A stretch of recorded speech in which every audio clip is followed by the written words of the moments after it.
Imagine being told you do not belong in something you love. Imagine having a passion, but every time you express it, you're met with silence, or worse, rejection.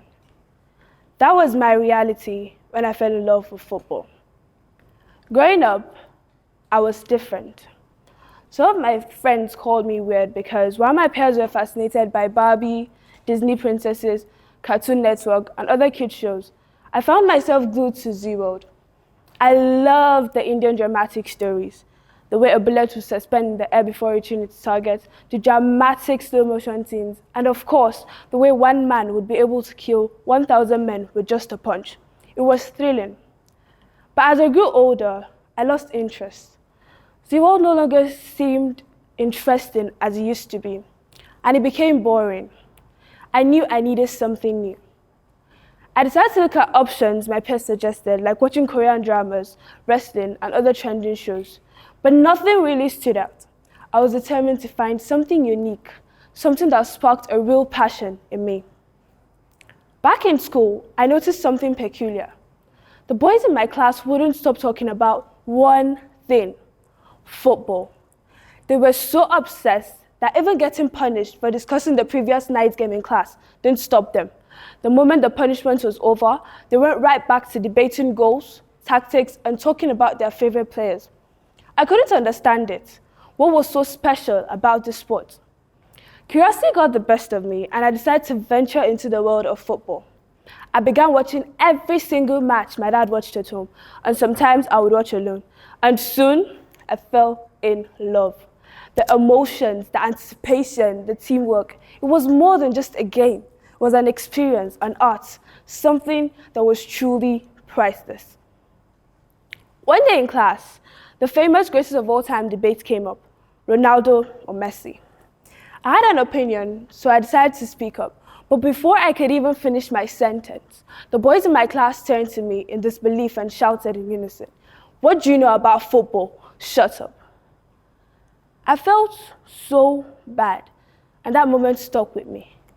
I couldn't stop thinking about that incident all day long. I was left confused. What had I done wrong? When I got home, I decided to do a quick research about girls and football. And there I found out the ugly truth. Football was simply not seen as a sport for girls. At that moment, I realized that no matter how much I loved the game, I would always have to prove myself. Later, I went to a boarding school.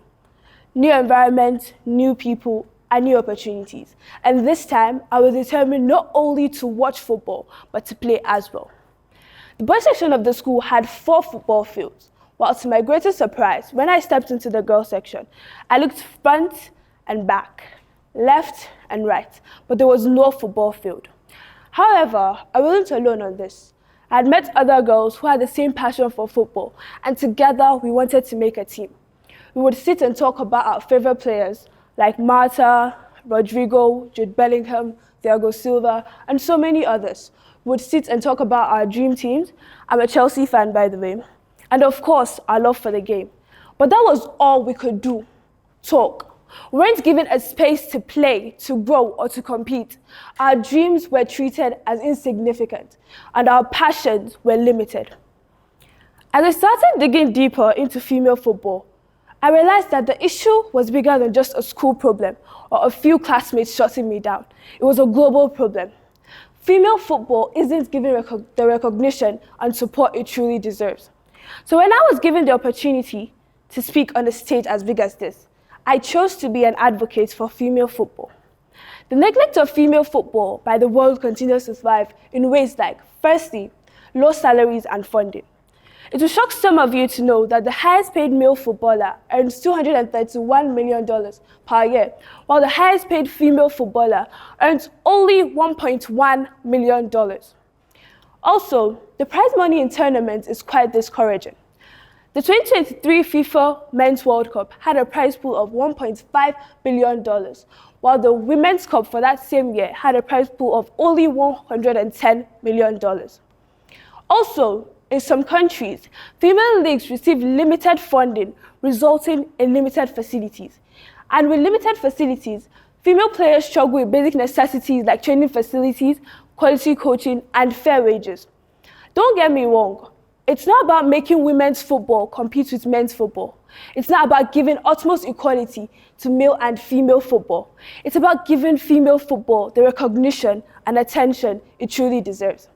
Secondly, the lack of infrastructures and facilities in schools and beyond. Research has shown that a high number of only girls' schools in Nigeria and the world at large have sports facilities like table tennis, basketball, badminton, and others, but no football facilities. Just like in my school, all we had was a ball we could kick. We had no pitch we could play on. Lastly, the stereotype that football is a men's sport gives people the idea that women are not allowed to play and they're not allowed to even watch football. Also, some cultural barriers hinders young women from being on the pitch. We no longer live in an era where women are confined to the four corners of the kitchen. This is the 21st century, and every young girl should be given maximum support to pursue her football dreams. I understood that if I wanted change, I had to be a part of it.